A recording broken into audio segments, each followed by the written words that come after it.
Myanmar's de facto leader Aung San Suu Kyi has claimed that the crisis in Rakhine State is being distorted by a huge iceberg of misinformation.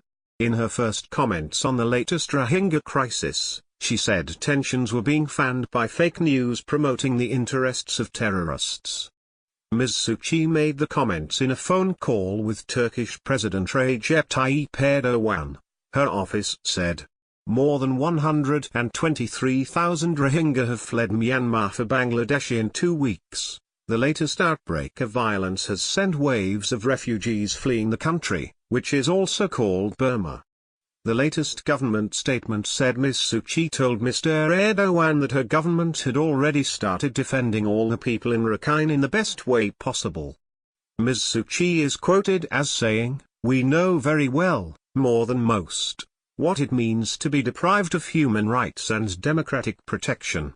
So we make sure that all the people in our country are entitled to protection of their rights as well as the right to, and not just political but social and humanitarian defense." The statement also said there were many fake news photographs circulating which were simply the tip of a huge iceberg of misinformation calculated to create a lot of problems between different communities and with the aim of promoting the interest of the terrorists.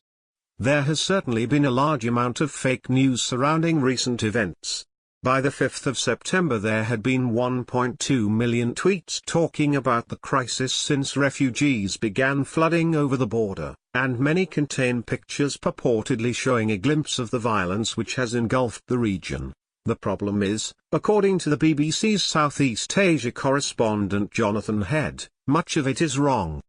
A closer look reveals many, but not all, of the pictures come from other crises around the world, with one tweeted by Turkey's Deputy Prime Minister Mehmet Şimşek dating back to the Rwandan genocide in 1994. But the BBC Burmese service's Tinhas said much of the blame for Ms. Suu Kyi's iceberg could be laid at the government store. The fake news is generated because the government is not allowing media access to the troubled areas, she said. What's more, she added, if they allowed the UN or human rights bodies to go to the place to find out what is happening, then this misinformation is not going to take place. As a result, all people outside the affected areas have to rely on is the conflicting accounts of the Rohingya fleeing Myanmar and the government, with the space in between ripe for fake news. However, we do know the latest conflict was sparked on the 25th of August when Rohingya militants attacked police posts, triggering a military counter-offensive. The military says it is fighting against Rohingya militants who are attacking civilians. But the Rohingya families streaming north into Bangladesh have been reporting that security forces, sometimes backed by armed Buddhist civilians, burned their villages and opened fire on their inhabitants. Their story has been contradicted by Myanmar's minister in charge of border security in Rakhine, Colonel Fontint. He told our correspondent Jonathan Head, who is travelling on a government-organised visit to the border town of Mungdor, that the destruction of villages was a deliberate strategy by the militants, aimed at forcing the Muslim population to flee to neighbouring Bangladesh. Meanwhile, two Bangladeshi government sources told Reuters news agency they believe Myanmar has been laying fresh landmines along the border, despite the flood of refugees trying to cross to safety. The allegations came after blasts were heard in the area, in which 2 children and a woman were injured, according to news agency AFP. The area was mined in the 1990s, during military rule, to prevent trespassing. Myanmar's government has yet to respond as to whether or not fresh mines have been laid in recent weeks, Reuters said. But on Monday, Ms. Suu Kyi's spokesman Zahte questioned who exactly had placed the explosives. Who can surely say those mines were not laid by the terrorists? He asked Reuters. Ms. Suu Kyi was awarded a Nobel Peace Prize for her work bringing democracy to Burma, but some have called for her Nobel Peace Prize to be taken back. While she has previously acknowledged problems in Rakhine State, she has denied there is ethnic cleansing of the Rohingya. Several fellow laureates have called on her to act in the latest conflict, and the UN's Special Rapporteur on Human Rights in Myanmar this week said she must step in. Her biographer Justin Wintle said he was flabbergasted by Ms. Suu Kyi's response, telling the BBC he thought she was impervious to international opinion and was now in the army's pocket.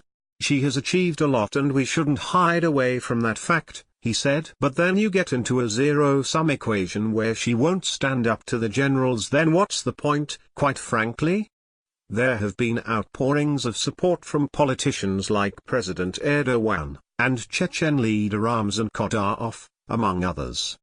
In Indonesia, thousands marched on Myanmar's embassy in a show of solidarity with the Rohingya, while Foreign Minister Retno Marsudi has already travelled to meet Ms. Suu Kyi to urge an end to the bloodshed. However, Myanmar's neighbours have come under criticism for not doing more to deal with the crisis. Bangladesh has previously refused to recognise the Rohingya as refugees, with Amnesty International accusing the country of sending people back to Myanmar to face an uncertain future. Earlier this year, the government in Dhaka suggested relocating all Rohingya refugees to a low-lying island vulnerable to flooding and without roads in the Bay of Bengal. Meanwhile, Indian Prime Minister Narendra Modi was in Myanmar meeting with Ms. Suu Kyi as the crisis continued to unfold on Wednesday. All he would say was that he shared the government's concern about extremist violence in Rakhine State and the innocent lives lost, sidestepping the issue of criticizing his neighbor.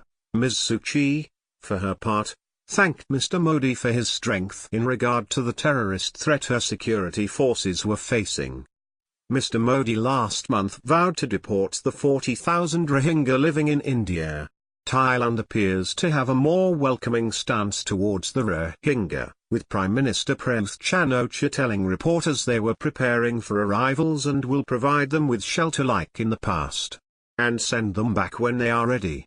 An Al Jazeera report from January 2017 noted that Thai authorities, working with the European Union and a number of NGOs, were improving access to education and other basic services.